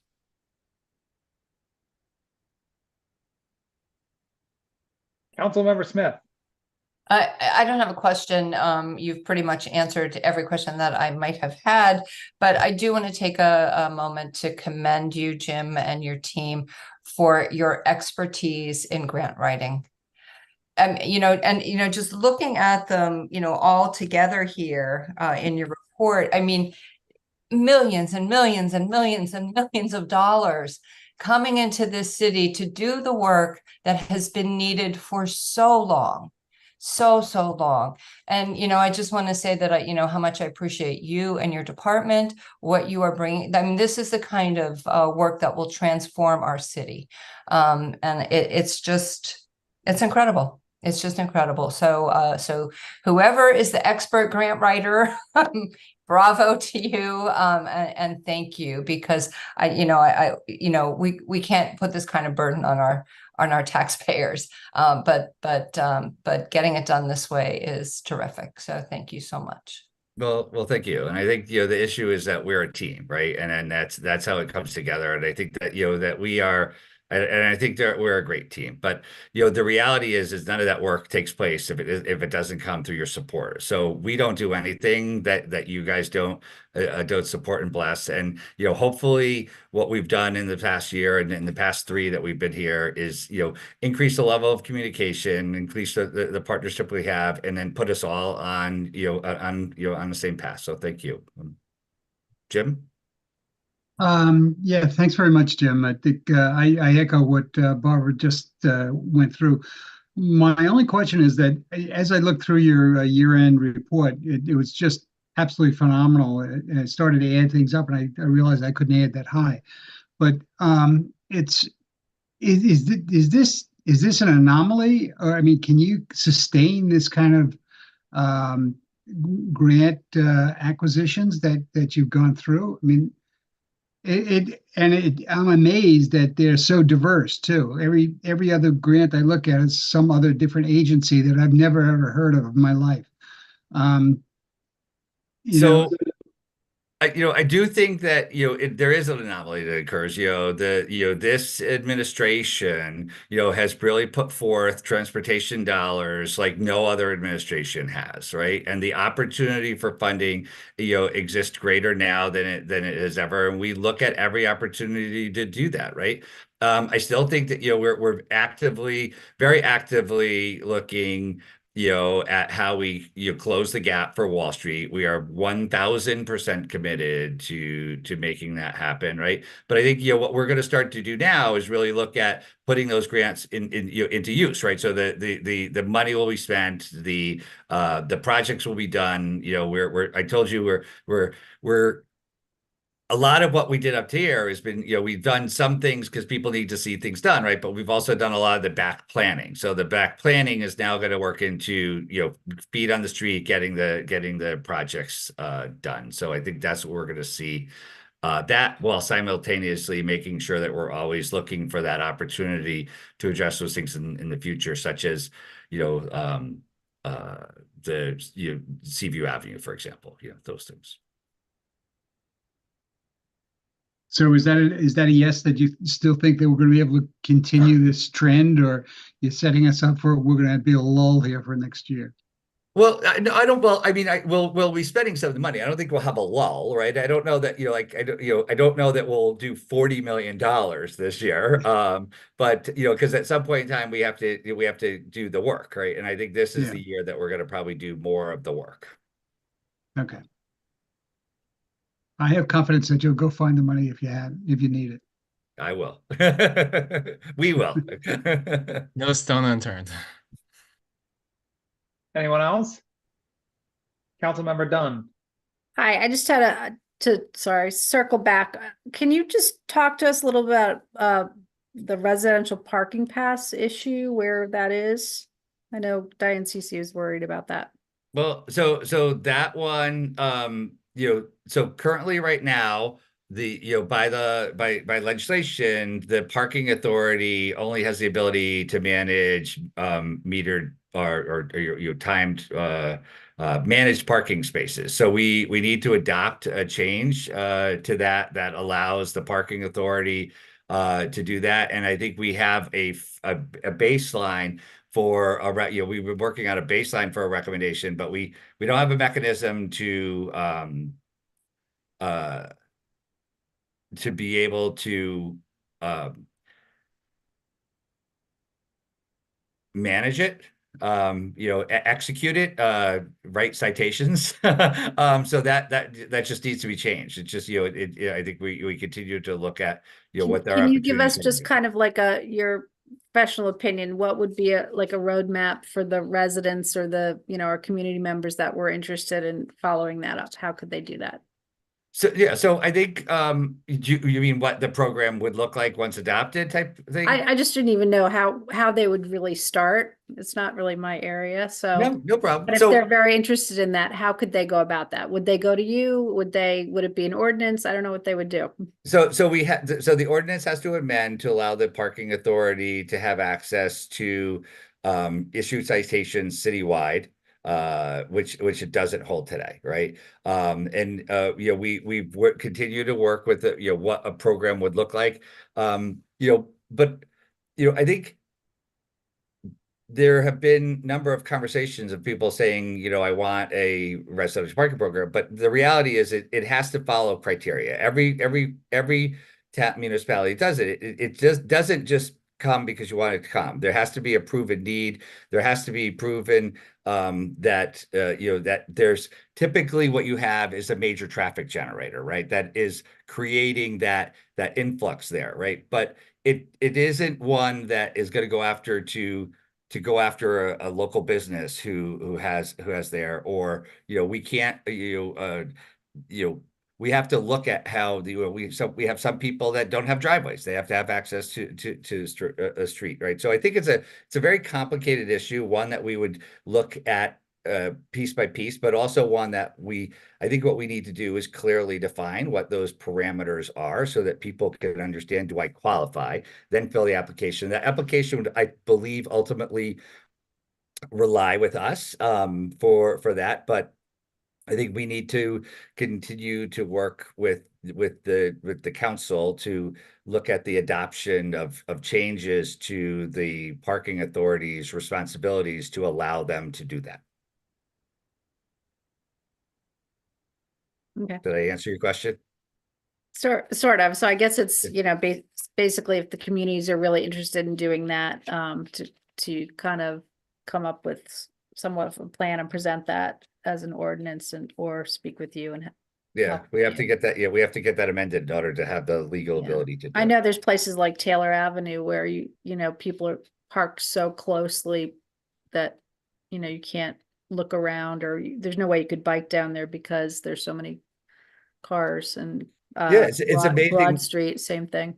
We were down at Taylor Avenue today. You know, Taylor Avenue, I think the reality is those people that are parking on Taylor Avenue live on Taylor Avenue, right? You know, but I do think that, you know, we walked it with one of the junior engineers today.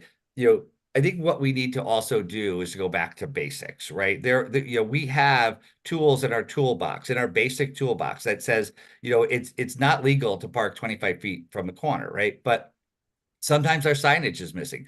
We don't need to have that sign on every single street because then we'd have sign clutter, right? But I think there are streets that have, I'm sorry, just Lisa. I don't know the balloon. Congrats, Lisa. Yeah. Are you having a party? Congratulations, that's great. How did you do that? Who did that?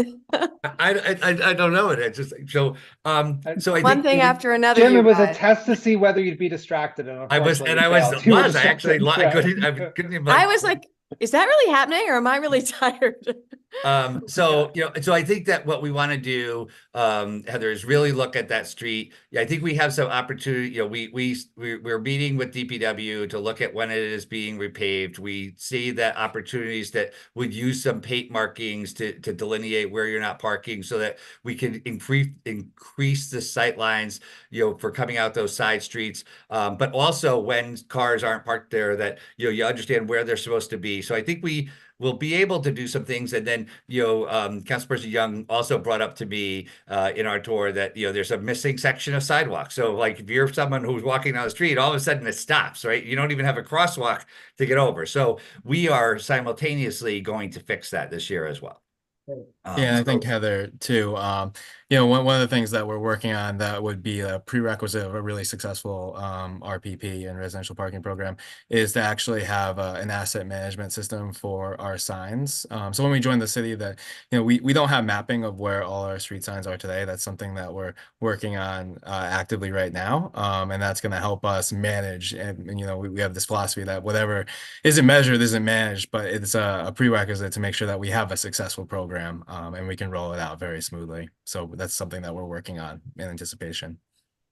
I think there's also, you know, we've a lot more people, multi-families and even single family houses, and people are getting aggravated with neighbors with, you know, 5 cars that park all over the front of their house or whatever, and they have no place to park when they come home at night or something.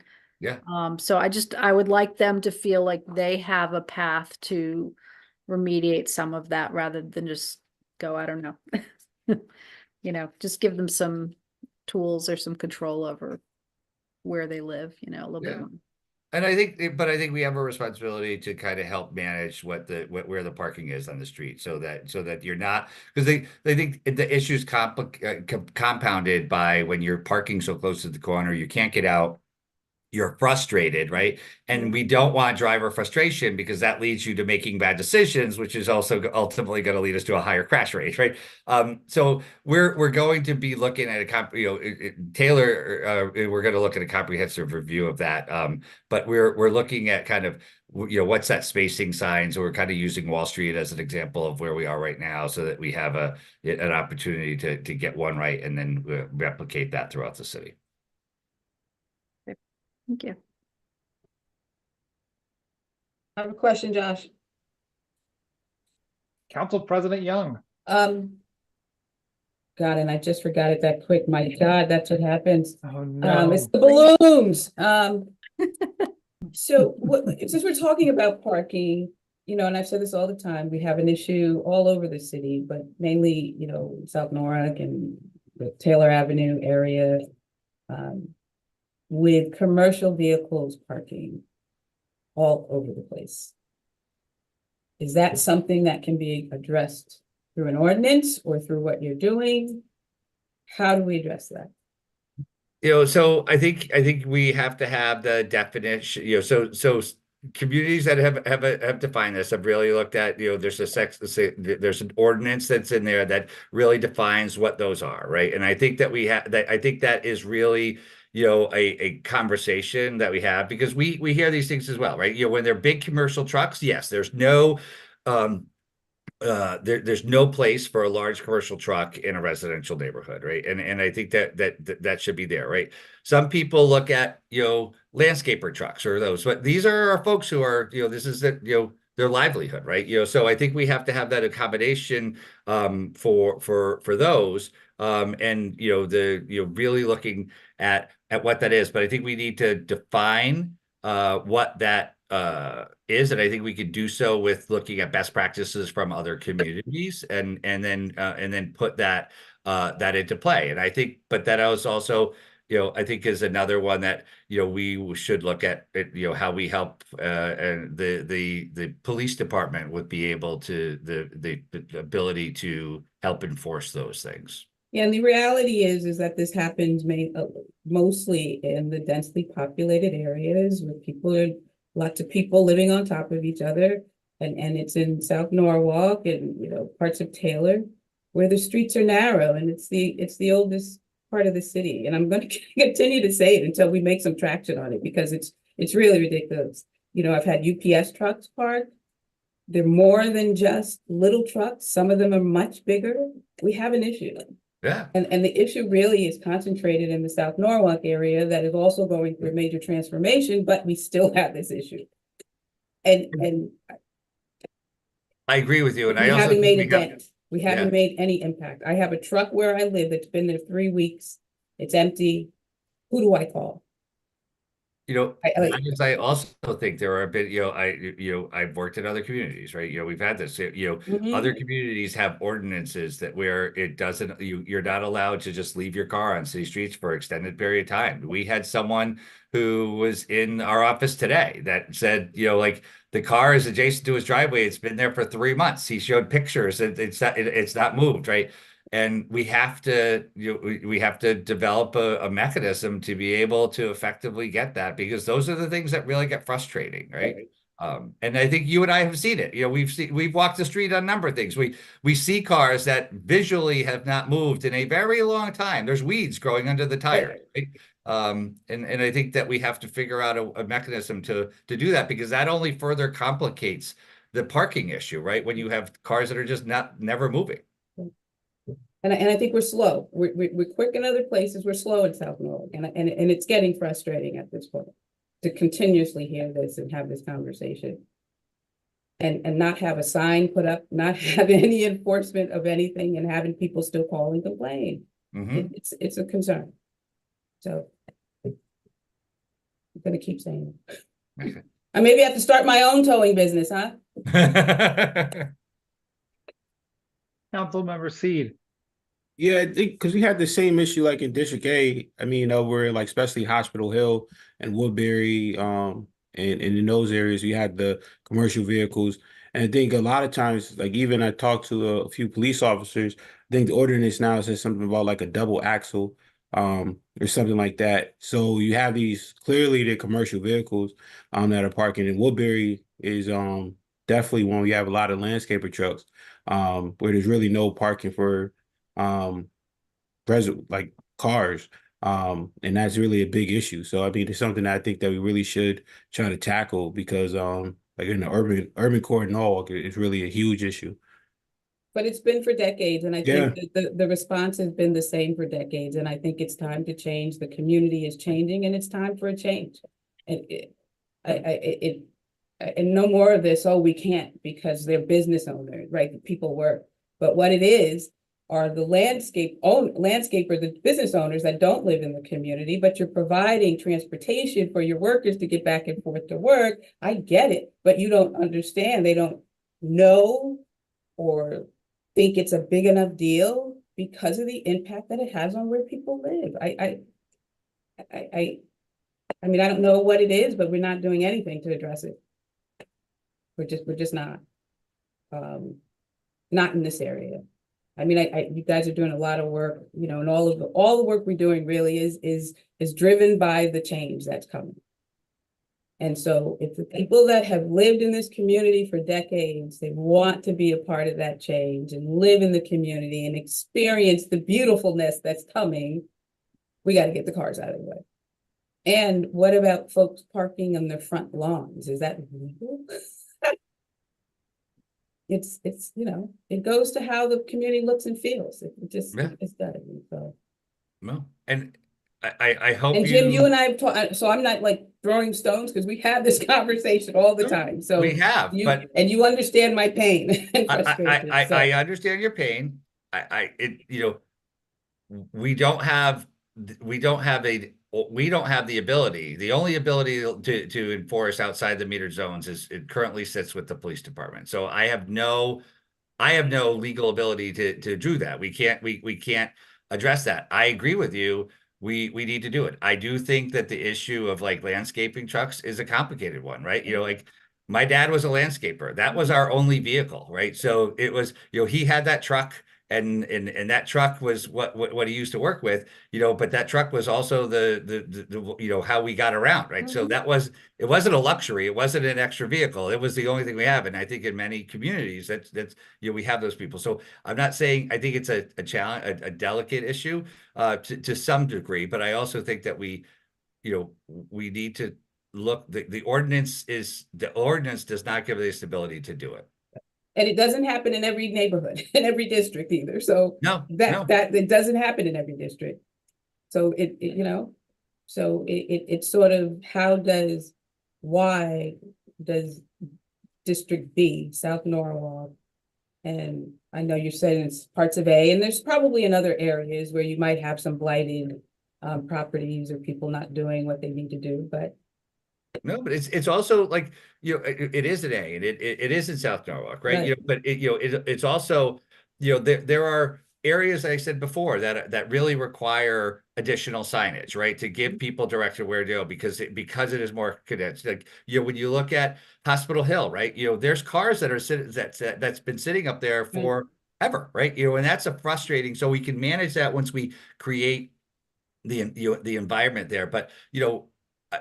I do think that, you know, we need to have a sign crew so that we can install the signs so that we can get the clarification. Because when we walked Taylor, you know, when we were at the People, the issues that are a problem are when those cars are right up on the corner and they can't get out, right? And we don't have a sign to dictate there, or our signs were not to the standard. The stop sign was askew. We didn't have a stop bar, right? You know, we need to do the basics to get there, to make those happen. And, you know, we don't have a sign crew. You put work orders in through DPW, so we don't have the control over making that happen. And then we don't have the ability to enforce, which I think is key to moving that forward. You know, so if someone, recognize that, you know, somebody's blocking driveways, somebody's parking too close, that we have the ability to respond to that, and I think then change behavior. And look, one last question, because I'm beating a dead horse. So you're saying the police, you're saying you're thinking parking should be the people to enforce, or your department, as opposed to the police department who are not? No, so I'm saying today by ordinance, the only person that could that could issue a ticket is the police department. Is the police department? Yeah. Who are like, that's the last thing on their list. I mean, as far as priorities, or how does that work? I get it, yeah. That's why I think we need to change it to have the parking authority to have a role in it. And we have been working with the mayor's office to be able to talk through how to make something like that happen, as far as being able to think about residential parking programs and being able to have the parking authority have some ability to enforce on the street parking. Because obviously right now that's not the way it's working unless it's paid parking. And then Darlene just wanted to comment, when it comes to vehicles in the front yard or vehicles parked in an area, zoning has calculations in which need to be followed as far as how big the parking area is compared to the lot. And in addition to that, if you were to see a neighbor go in and put gravel down or be able to do something to their yard to be able to incorporate more parking, they actually need to go through planning and zoning and go through a permit process to be able to do that. So we actually just did all of our interviews for blight inspectors this week. And I know that I just said that it's planning and zoning that takes care of the parking on the lot. But part of the effort with the neighborhood improvement program is to bring on that extra deputy zoning inspector and the extra blight inspector so that we can proactively go out there and actually identify the properties that have not only blight concerns, but also if there are cars parked on the front lawn or there are cars parked in properties, that we're able to flag that for the different departments that we've been working with. Great. That's great. Thank you. Councilmember Dunn. All right. You're on mute. You're on mute again. Can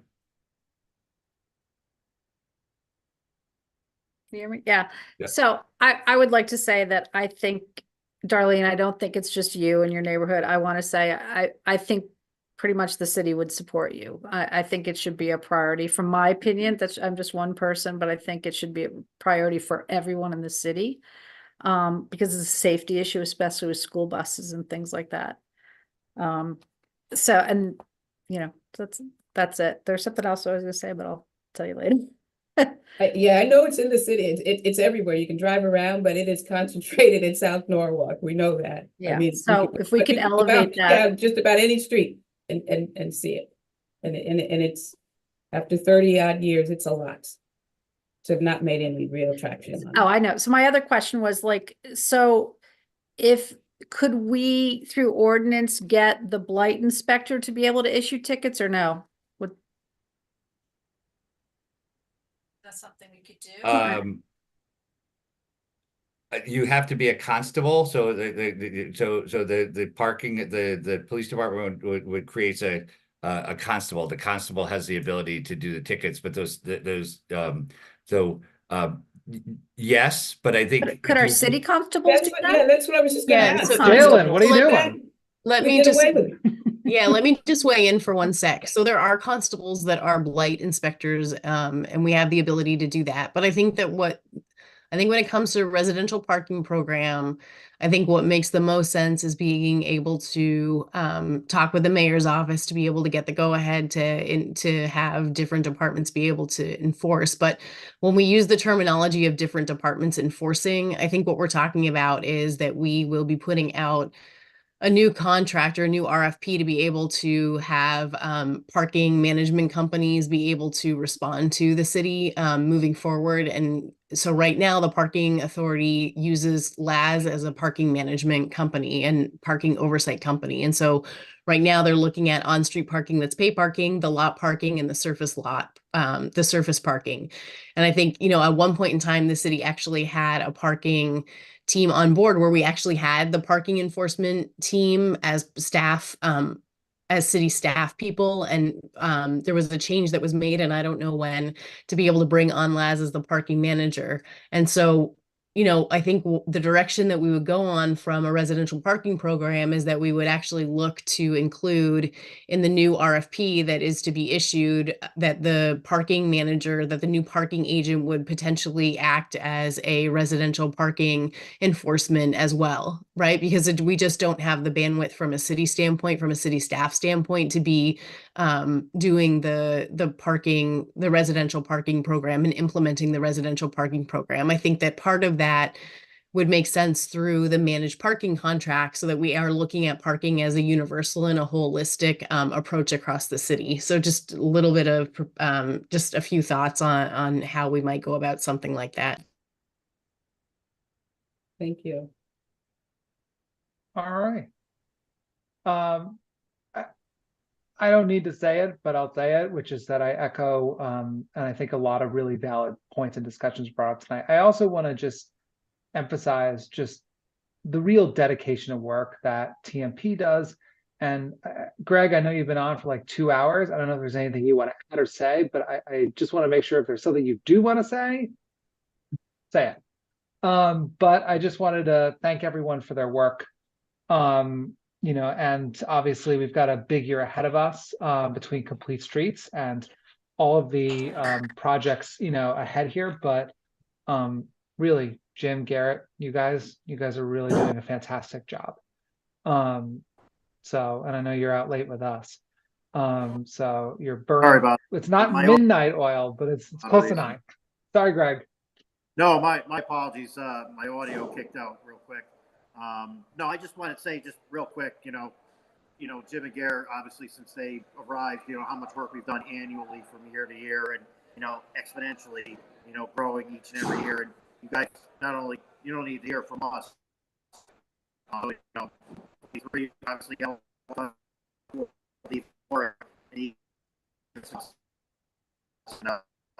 So I think your audio kicked out on you, Greg. But I think they got the gist. You know, I think we have a really great team, and I'm really proud of them, and I'm really proud of the partnerships that we have with you to get work done.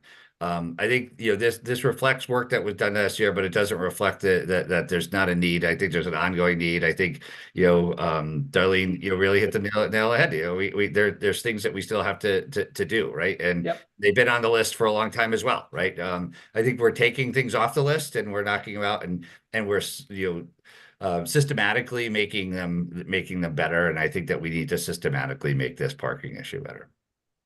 And Chair, if I could just say this, I have to say that Jim and Garrett, from the moment you all got here, you were very responsive to us. And so it's showing, it's being displayed in all the things that are happening. So I do appreciate that. And it's, you know, and Jessica and the team, you guys listen, because I'm always going to have something to say, because there's always something that's happening in South Norwalk.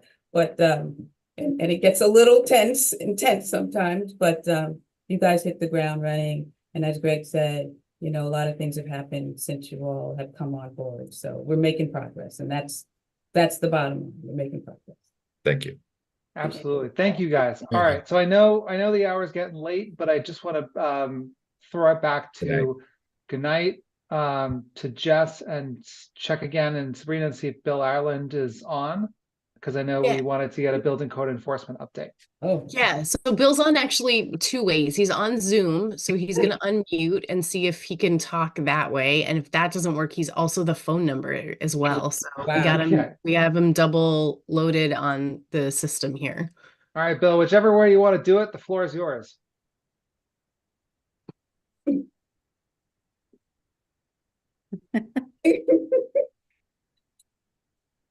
Bill, I'm going to get you tomorrow when I see you. Oh, there he is on the phone. Awesome. Hey, Bill. Hello, everybody. Hey, there you are.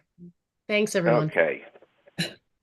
I'm Bill Ireland, and I'm in charge of the Norwalk Building Department. I'm the Chief Building Inspector for the City of Norwalk. And our department is responsible for enforcing the current and past building codes, ensuring that we have code compliance for all construction projects. Now, this would not only encompass new projects, but also renovations, including electrical, plumbing, heating, installations, and major repairs. To date, this fiscal year, we have issued 2,735 permits. Our revenue so far for this period of time is $2,042,000. Our projected revenue for the year is $3,300,000. So we should go over that with a substantial number. Now, the current projects we have going are Pinnacle on West Avenue, which is a $140 million project. The West Cedar Street Oak Grove project, residential, which is a $32 million project. Wegmans on Connecticut Avenue is an $80 million project. 10 Monroe Street, the residential unit, is a $15 million project. The Matthew Mansion renovation is an $11 million project. And the 40 Fulton Road Senior Residential is a $28 million project. Across multiple tenant fit-ups throughout the mall, downtown Norwalk, and throughout Norwalk, and quite a few residential additions, swimming pools, which we are in charge of overseeing the construction of throughout. Currently completed, we have the White Barn development, which is up on Newtown Avenue. That's 15 single-family residences. The Argento development off Aiken Street, 17 residences. The Cranberry School, which recently opened this past September. We have multiple mall tenants again. The multiple Nuvance areas in Norwalk opening up. The major one is Phase 1 on 32 Knight Street. And then 125 Richard Avenue was another senior development. Phase 2 of Knight Street is currently underway. And on the cusp now, we just finished the Norwalk High School plan review, and they're looking to come in for permits, and the Sono School plan review, and we have to do that for the state also. They no longer do it. It's our responsibility, and I'm fortunate enough to be capable myself to do it. Down on Isaac Street, 17 Isaac Street, we've reviewed a 50-unit with a parking garage, which would be part of the 61 Wall Street project. YMCA property, which is filing for their demolition now, which is going to be another residential project. 15 Chestnut Street, which is going to be another residential project. The Target, which is on Connecticut Avenue, and the Walmart, they're going to be starting very shortly. Besides the major work in Norwalk, we also have unsafe structures and a condemnation board, which I chair. Involving with that, we make recommendations to the owners or possible demolition ordered by us, and supported with the health department, the fire marshal, and zoning on these. I respond to fire calls any time of the day and night. I've done probably about 30 to 40 of them this past year, which includes accidents where cars hit buildings or, of course, fires, which we hate to see. Light is also part of our department, which has been mentioned. We assess the properties and follow the state statute to enforce this law, and we've collected over $500,000 in fine fees to help remedy these properties as we go along. I'm also the ADA officer for the city and the schools, and I review all new and existing buildings for that. I do have some goals. I'm not too good at this. I'm not as the last group that was here promoting You're doing great. this, but okay. I get a little shook up here, and I'm talking to a screen. There's a few things that we have started to and are trying to improve even more, such as streamline our permitting process. We have already done it with the trade permits and minor building permits. And we're hoping to be able to implement an online application system to improve for the applicants in the internal process of issuing a permit. I'm big on customer service. I mean, some people probably complain about me not being, but we try to get back to everybody. And I really take pride in providing what I consider a very good customer service to the builders, contractors, and the residences, as far as our inspections and how we get to them as quick as we can. And if you compare it to other towns, we're way above their response times. Code compliance is something that's dictated by the state, but the ordinances are also something that we are part of our enforcement with building code and regulations. We do not conduct regular inspections on properties. That falls in with the fire marshal. But what I do provide, once a month, and I think Jess I've been doing it now for 13 years,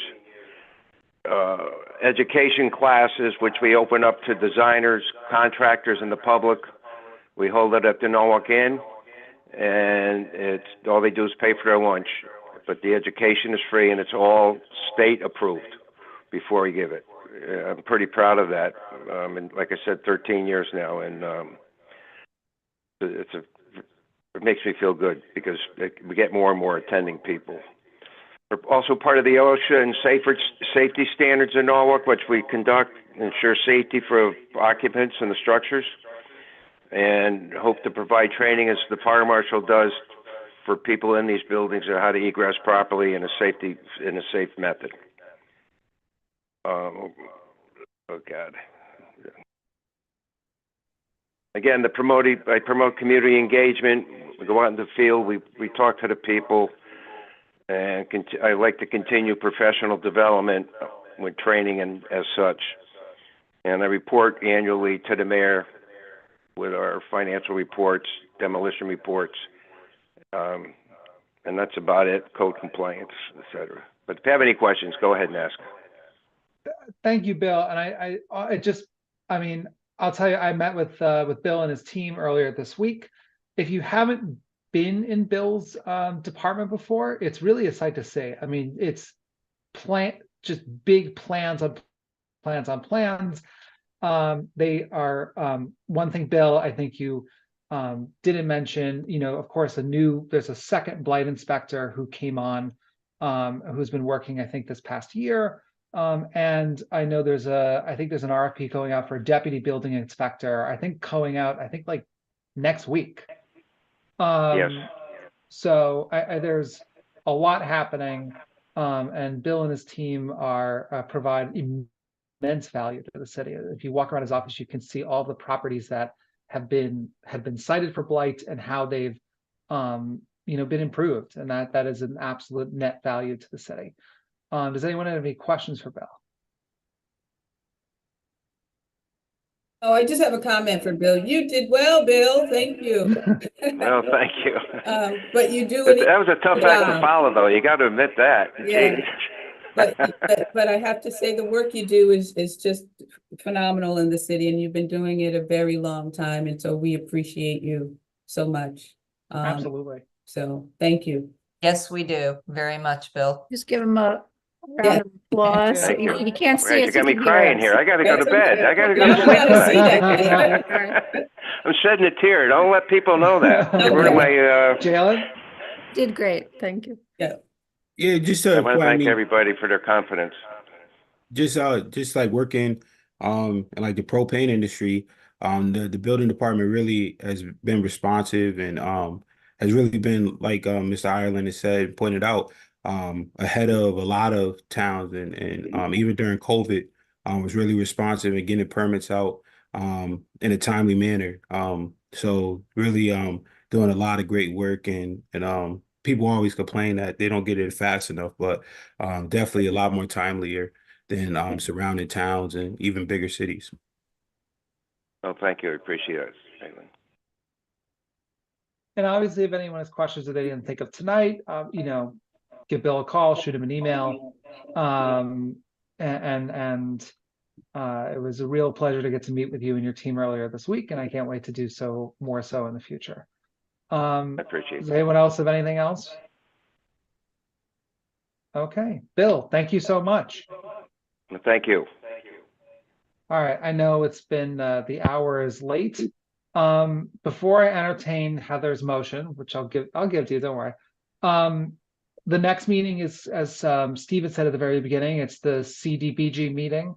It will be held virtually.